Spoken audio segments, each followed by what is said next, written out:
আজিৰ ভাতৰ কাঁহীখন এনেদৰে সজাই লৈছোঁ ৰাইজসকল আৰু ভাত খাবলৈ বহিছোঁ। প্ৰায় 11টামান বাজিছে। অকলে খাম সেইকাৰণে এখন কাঁহী ভাত। পিছে কাঁহীখন দেখিছে যে এই কাঁহীখন মই বনোৱা নাই, গোটেইখিনি আইটেম মানুহজনে বনালে।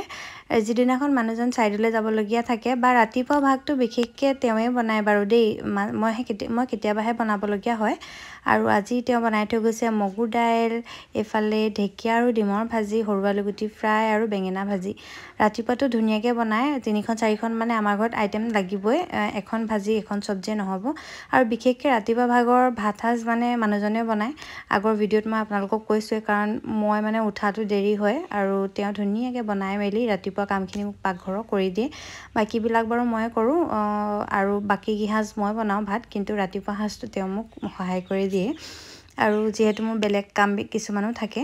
আৰু এয়া আজি খাবলৈ লৈছোঁ, দেখিছে নহয় ইমান ধুনীয়াকৈ কাঁহীখন সজাই দিছে। সৰু আলুগুটি ভাজি যে মোৰ বিৰাট প্ৰিয়, আৰু এতিয়া সৰু আলুগুটিৰ ছিজন, যিহেতু সৰু আলুগুটিৰ ভাজিখন থাকিবই মানে আমাৰ ঘৰত। মই বনাওঁ বা তেওঁ বনাওক এনেকুৱা। 11টামান বাজিছে আৰু যিদিনাখন মানে তেওঁৰ কাম থাকে সেইদিনাখন প্ৰায় মই অকলেই খাবলগীয়া হয়, কাৰণ তেওঁ সোনকালে খাই বৈ গুচি যায় ৰাতিপুৱাই। আৰু দেহাই সোণটিক খুৱাই ল'লোঁ, আজৰি হৈ পিনি মই খাবলৈ বহিছোঁ। মাৰ লগত খেলি আছে দেহা আৰু সোণটি। এতিয়া মই ভাতকেইটা বোলো খাই লওঁ, আৰু খাই থাকোঁতে আপোনালোকলৈ এটা ভিডিঅ'কে বনাওঁ সেইদে বুলিয়ে ভিডিঅ'টো বনালোঁ।